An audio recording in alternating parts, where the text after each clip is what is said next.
Welcome into A to Z Sports Prime Time on this Sunday, July the 6th. Hope everybody's had a nice long weekend. Hope you enjoyed your July 4th celebrations. If you're here in Nashville, the fireworks display downtown was spectacular.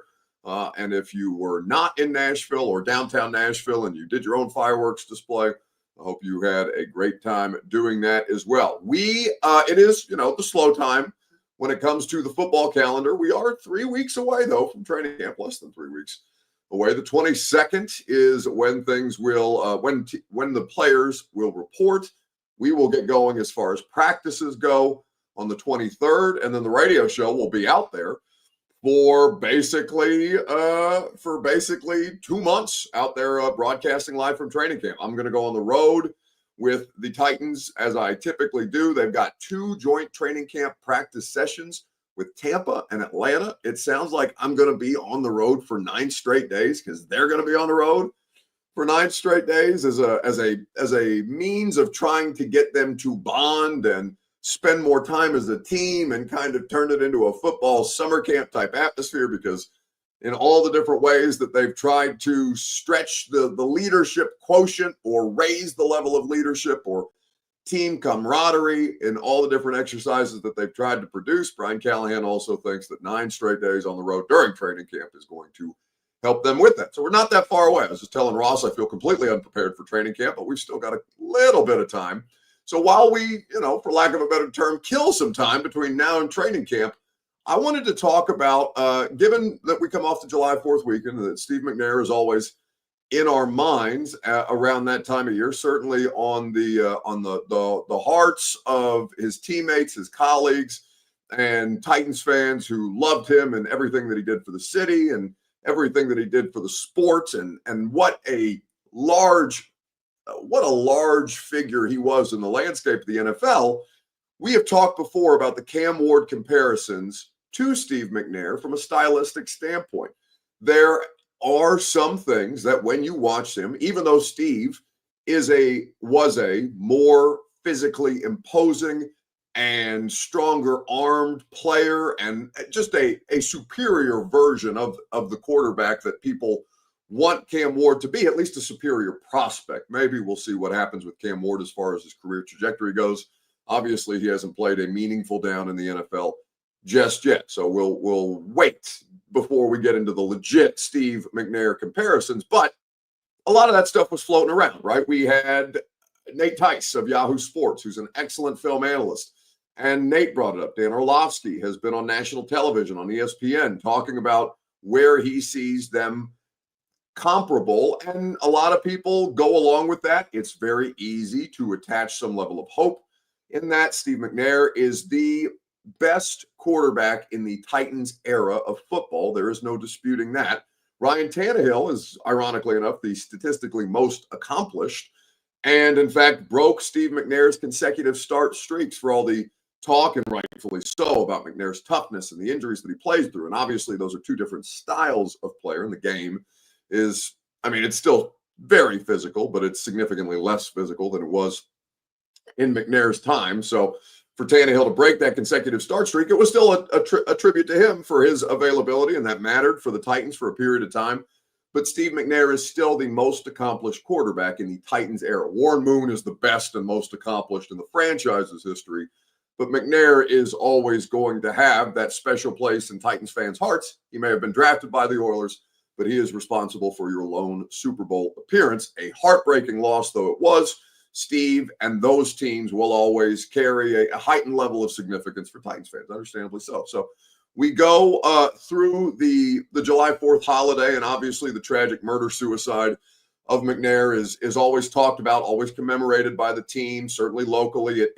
It's complicated, right? You celebrate July 4th, you celebrate Independence Day for all the reasons that it's important to, and that it's a special holiday. But in the city of Nashville and the state of Tennessee, there is also that darker side to it, which is everything and still a fair amount of mystery involving Steve McNair's situation. So with all the different things that we have talked about, the McNair comps, my position has always been, well, it's really tough for me to be okay with them, even though I understand them, the comparisons between Cam and Steve, because there are so many other things. I don't want to call it baggage with McNair, but there's just other stuff that comes with any conversation about Steve McNair, rightly or wrongly. He's a complicated figure.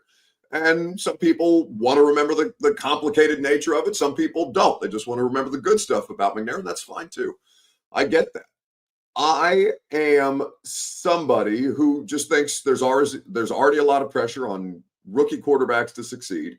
It's really tough on them when people immediately assign savior of the franchise or the last great hope, or this is finally going to be the quarterback that turns us around, that gets us back to those Steve McNair type of times, because that's what Cam Ward fully expects to do. That's what the Titans expect him to do when you draft him with the number 1 overall pick. That's absolutely what comes along with it. Steve McNair was not a number 1 overall pick. Cam Ward has a significant amount of pressure on him already coming in. So why compound that with trying to draw parallels with a guy who has really no comparison in the modern age of football on a variety of different fronts? Like I said, it's complicated when it comes to Steve McNair. But that doesn't mean that you should outright ignore the things that you saw from Steve on tape and the things that you see from Cam Ward on tape coming out as a college player. That's something that a lot of people have talked about, and we spent a lot of the pre-draft process going through those comparisons. That's the Two Rivers Ford take that we're going to start with on Facebook, YouTube, Twitter, and on Twitch. Fair or foul? Cam Ward comparisons to Steve McNair. Do you agree with them? Do you disagree with them? Do you like them? Do you not like them? You can answer as lengthy as you want to. Simply give me your answer, fair or foul. And if you want to provide an additional explanation, you are welcome to do that as well. I get both sides of the argument, but I'm going to explain why I think it's foul here in just a second. And I'm going to let you hear from Jeff Fisher, who will do it better than I can, because, of course, Jeff Fisher was with Steve McNair for almost his entire professional career and knew him long after his playing days were over, and obviously mourned his loss, as so many other people did who were close to Steve throughout the course of his way too short life. We're going to get to Nate Tice's comparison to Cam Ward, and we'll hear from Jeff Fisher here in just a second, right after I remind you that your Two Rivers Ford take is made possible by the South's most trusted Ford dealer. That's Two Rivers Ford. Quality American-made Ford vehicles, award-winning customer service, and employee pricing for everyone. You pay what they pay on almost every new Ford on the lot. There are so many great reasons to shop at Two Rivers Ford. It's why they've been in business for over 4 decades, making it happen for you and millions of other Middle Tennesseans. Two Rivers Ford in Mount Juliet, or online at tworiversford.com for more details. So you can answer it simply fair. You can answer it simply foul. If you want to provide additional details, you can do that too. For Richie, he says foul. He is not about the Steve McNair comparisons. Puka on YouTube says Cam hopefully won't have a veteran quarterback trying to undermine him, and there is some of that. I don't think that Levis would actively try to undermine him, right? But I think that Levis would struggle. It's the biggest case for Levis to not be on the roster, whether they cut him, whether they end up trading him. Levis just kind of operating in a conciliatory role as a backup quarterback and still early in his career, even though he's older for a player on a rookie contract. Levis, I think, just turned 26 in the last couple of weeks. Here for Cam, I don't think that dynamic exists. I just think it's something that would be difficult to put both of them in that situation, which is why it makes more sense to move on from one than the other. Craig Baxter on YouTube says foul, talking about the McNair comparisons. And I think that's probably going to be a popular opinion among most Titans fans. Steve holds a very special place in your hearts, in your minds, in your fandom, understandably. To immediately, for this player to come in, no matter who he was, whether he was Cam Ward or Shedeur Sanders or whoever that might be compared to Steve McNair, in this case, it's obviously Cam, that was going to be a difficult thing for I would argue, half the audience, maybe more than half the audience, to process or to go along with. You don't have to, by the way. You can be like me and think it's foul and understand where it comes from and see the things stylistically that people are talking about when Cam plays and when you watched McNair play. But with Cam, I just think that there are so many other things that come along with him versus Steve McNair. They're two completely different people. And that, I think, was best articulated by Jeff Fisher, who was on the radio show about 3 weeks ago. He was kind enough to come in studio with us and talk about it and talk about a couple of different things that, you know, what it's like to bring along a rookie quarterback and what it's like to develop them. And obviously, Steve had a different developmental track than Cam will, because Cam is obviously going to be forced into action right away. Scotty, on Facebook Live says, let Cam Ward make his own legacy. And that's where I am with it too, Scotty. Like, that's the best and most simplistic way to put it. Let him do his own thing. Let him be his own player. Look and see different elements of his game where, okay, that kind of looks like Kyler Murray, or that kind of looks like Steve McNair, or this kind of looks, I don't know who else he drew comparisons. I can't remember who else he drew comparisons to during the pre-draft process, but there are different parts of his game that you can see, just as you could for any player at a variety of different positions. When you watch them, hey, who comes to your mind outside of the player that you're currently watching? Does he remind you of everybody? And that's just where those comparisons are born out of. They're largely harmless, but people really get bent out of shape about some of them. And this is one that it would be easy for a portion of the population to get bent out of shape over when you are dealing with such an exalted figure. And Steve's death, I think, puts him even more on that pedestal, because you can I think when people pass, regardless of who they are or what they do, we do have a tendency to gas those people up after they're gone, more so than we would ever do while they were still in life. And with Steve having come to an end so tragically and so early in his life, that I think even heightens that experience more. So when I talked to Jeff Fisher about this, and I thought Fish was really, really good on it, and a variety of other things, you can go watch the full interview. It's on the 1045 The Zone YouTube page. You can also check it out via the podcast. If you listen to the radio show on demand, you are welcome to do so. So I presented it to Jeff as, hey, you knew Steve McNair. You may not know Cam Ward, but you've seen a lot of this stuff out there about Cam.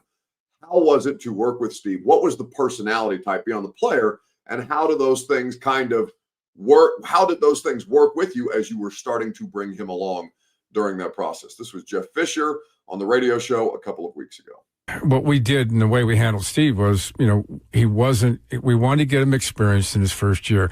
Mind you, that's come in and play if we're trailing by a lot and we'll mop up, or if we're ahead or there's an injury. And so he got valuable experience his first year. And then, we kind of moved into the second year. By the third year, people were asking me, how is he? I said, well, hey, just watch. This guy's going to be pretty good. And, even in year 3, 4, and 5, when he was really starting to come on the scene and winning games for us, people would ask, is he a top 5 quarterback? And at that point, I couldn't answer that question, but I certainly could say he's a top 5 football player. And that's what he was. He was a football player first. And then, as he moved into and really fine-tuned the quarterback position, then, of course, he's a co-MVP. But are there similarities between the two? Physically, I don't think you're going to ever find anybody that matches Steve's physical characteristics, the toughness, the strength. And, I remember there are so many times when it's like, hey, bud, you need to freaking get down. And his response was, if you're going to call a quarterback draw or you want me to run this thing, I'm a runner. Okay, if I'm a passer and I'm going to, if I'm going to extend and do what I have to do, I'll be careful and avoid contact and things like that. But he was quiet. He wasn't really outspoken. He wasn't that guy that would step in and call a team meeting or grab the team in the locker room, stuff like that. He was more of that quiet leader, and people really respected. So, when sometimes guys are going to yell and they're going to, talk trash and things like that, Steve spoke softly, and when he spoke, people bent over and listened to what he had to say. And that, I think, is the biggest difference between McNair and Cam Ward, right? Cam Ward is assertive. He's loud. He talks shit.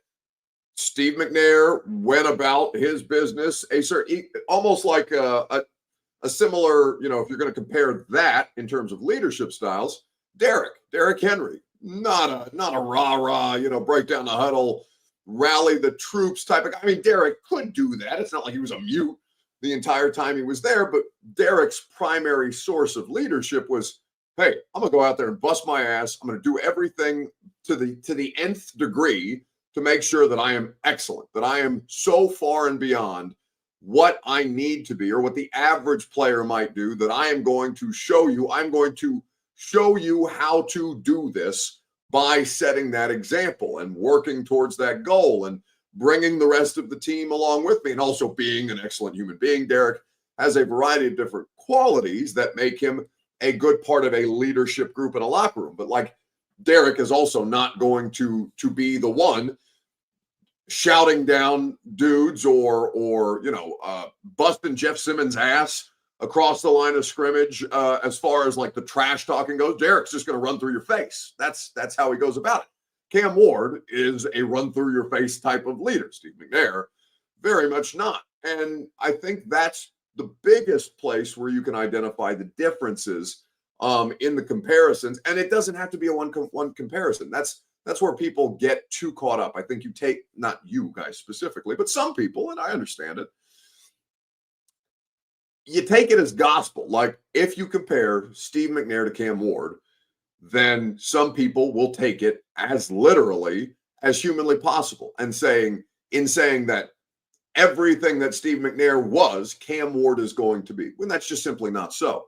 There are very, not minute, but there are noticeable places where you watch him and you see Steve, if you want to see Steve, if that's where your mind takes you. And you could also see other players who maybe you've watched throughout the course of college football or NFL history, if you're somebody who's a student that way, the way people like Nate Tice are. And Nate Tice's comparison when he watched Cam was Diet Coke Steve McNair. That's something that he texted me after he did a radio show hit, and we'll play you a clip from Nate Tice here in just a little bit. Diet Coke Steve McNair is one of the funniest things I've ever seen, but you understand what he means when he says that. Not just because Cam is physically smaller and does not have quite the arm strength that Steve does, but there are similar things. Cam is not as fast as Steve McNair was, right? There's different elements of it where you see the style, but you don't necessarily have all those high-end tools or traits the way that McNair did at the height of his powers. So Fisher probably articulated the biggest difference between the two of them, even though there are other differences that would stand out to you if you watched both players for an extended period of time. All right, we're going to get to let me get to this Nate Tice off the wall comparison, because I like Nate for a variety of different reasons. I think he's one of the smartest people doing it. But not only did he compare Cam Ward to Steve McNair, he compared him to a very famous skateboarder.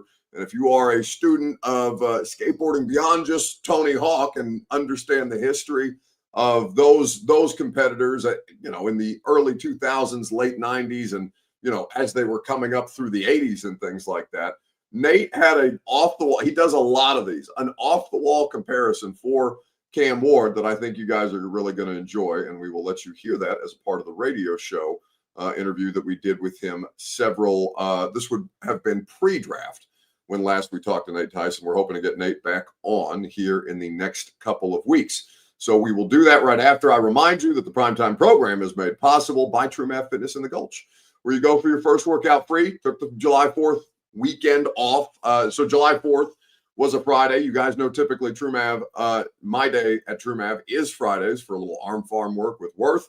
He went to the beach. I did Fox Sports instead of going to work out, but I'm ready to get back into it. Always enjoy the workouts, all manner of different programming. I go on one specific day because that's what works with my schedule. They are open and available for you 7 days a week, depending on your membership level, and those memberships are very, very cost effective. It is free for you to try. At TrueMavFitness.com, your first workout is free. As I mentioned, check them out in downtown Nashville in the Gulch. All right, here's Nate Tice talking about another kind of comparison for the player that Cam Ward is, based on some of the similarities that he shows to other professional athletes. Nate_Tice on Twitter. And one of the many reasons I think you're a great follow, Nate, are your totally out of left field random comparisons to players in different eras from different sports. And to put a bow on the Cam Ward discussion, you did this with Caleb Williams last year, where you brought up Gahincha, who nobody will know who that is, a Brazilian soccer player from the 50s and 60s, regarded as one of the greatest dribblers in the history of the sport. And then you put up the video, and it's striking. The change of direction. Caleb Williams is shifting in the pocket. So I know I'm putting you on the spot here. Do you have one of those random out of left field different? Oh, you already do for Cam Ward. Fantastic. I do, because I regret not putting it in my article, because I had it in my notes. And I just totally forgot to put it in there. It's a skateboarder. Oh, it's Rodney Mullen. Amazing. Stop it.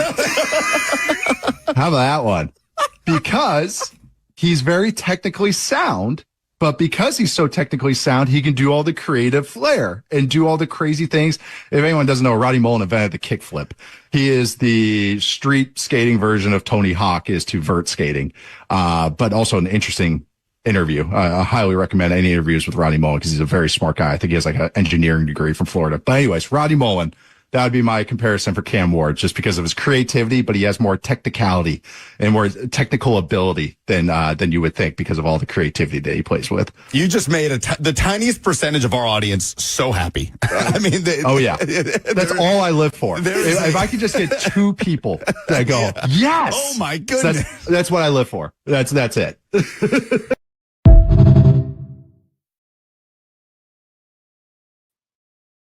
That is Nate Tice in a appearance with us a couple of months ago. Ross has finally shown some initiative in his professional career and has dropped the YouTube link to that full Nate Tice interview in the chat for you, because Robert couldn't be bothered to come off vacation to do primetime tonight. And that's fine.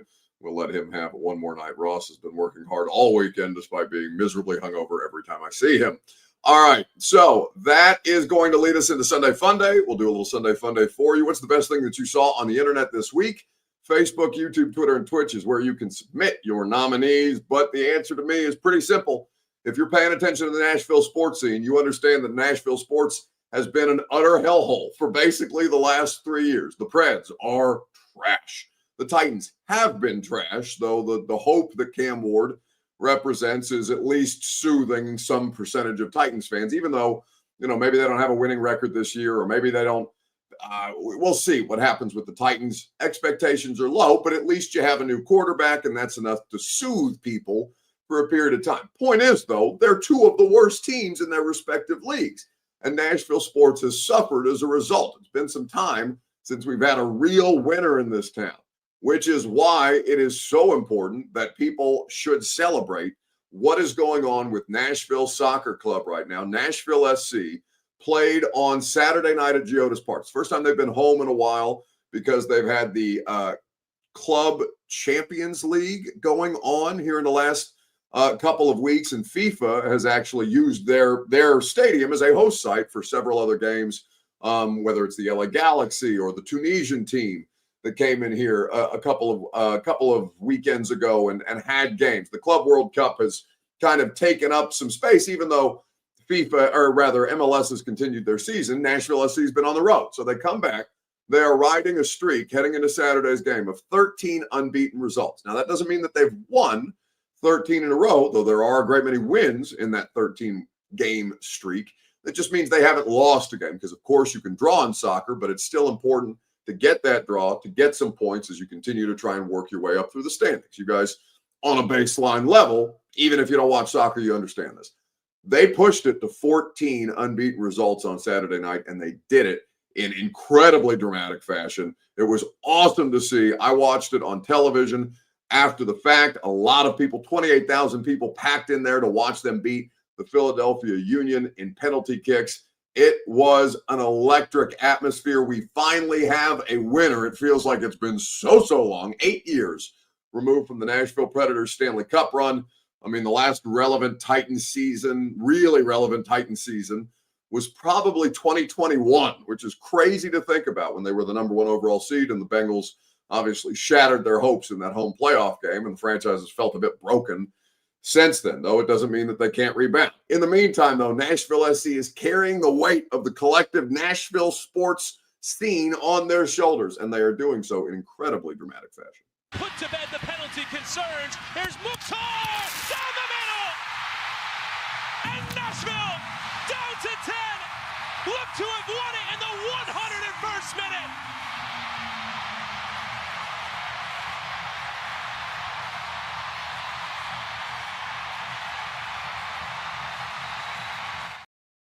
So cool. And listen, I know it's on Apple TV, so not everybody's watching it. I know soccer's not for everybody because William Jones says, so is Apple TV the only way to watch Nashville SC games? I believe so, and that's the case for MLS. Now, it's not just Apple TV because I have Apple TV, but there's an additional MLS package on top of the Apple TV subscription, which is, I think, why people are, reticent. And like I said, if you're not the biggest soccer fan, you're probably not going to go out of your way to pay whatever it is. I think it's like $11 a month for the MLS package on Apple TV after you pay for the initial Apple TV subscription. So it does, in a sense, hurt the level of excitement that there could be would this have been on Fox or something like that. Now, they still play MLS games on Fox from time to time, but the bulk of their season is played on Apple TV. Now, the radio station 104.5, we do have the rights to the soccer team. Now, I don't know how many of you are going to sit and stream just to listen Nashville SC games. It's a thing that a lot of these MLS clubs are going to have to figure out as far as the distribution, though Apple TV is obviously a popular subscription service, and MLS has become infinitely more popular in my lifetime. Certainly over the last 10 years, you've seen that really grow and that momentum gain, where soccer has always kind of been I don't even want to call it a second fiddle in this country, but it is still the world's most popular sport. And many, many people, as demographics change and as people age out of baseball, for example, soccer has a very compelling case to try and fill that void, the more excitement that is generated by teams like Nashville SC.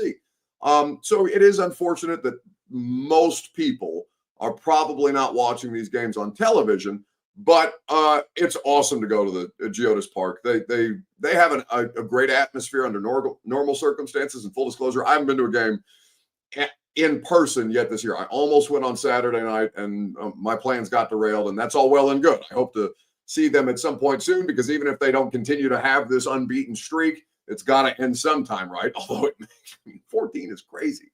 14 unbeaten results in a row is crazy.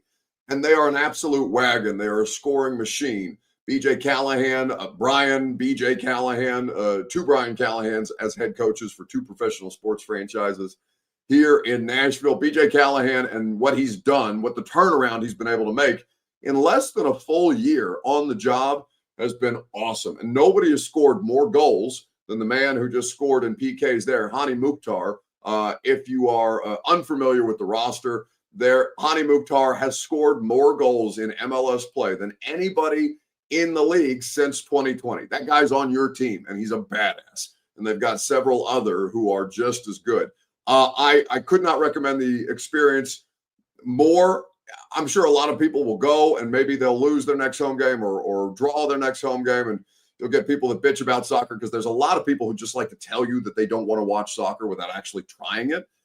And, I'm not going to say that I'm the most open-minded person in the world, but I don't think, the people that just go out of their way to be like, well, nobody cares about that. Nobody's watching that, this, that, and the other.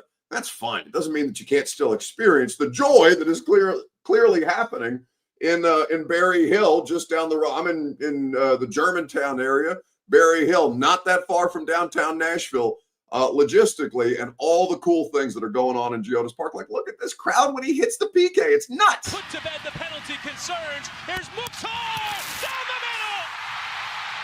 And Nashville down to 10. Look to have won it in the 101st minute.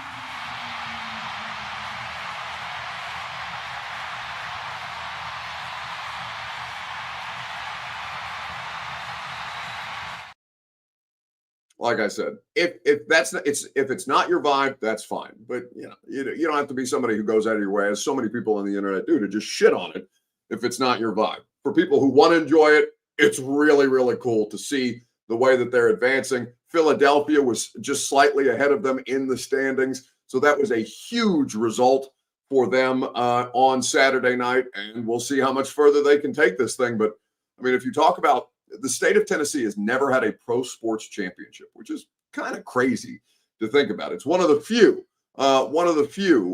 states remaining that has pro sports that does not have a championship. Tennessee, be it the Grizzlies, the Titans, the Preds, or obviously now having an MLS club for the last couple of years, nobody's been able to pull that off. Nashville SC is by far and away the closest right now in the market. I don't know if they'll win an MLS championship this year. I know they're going to give it a hell of a go, and they're one of the best. They're one of the best teams in the sport, obviously.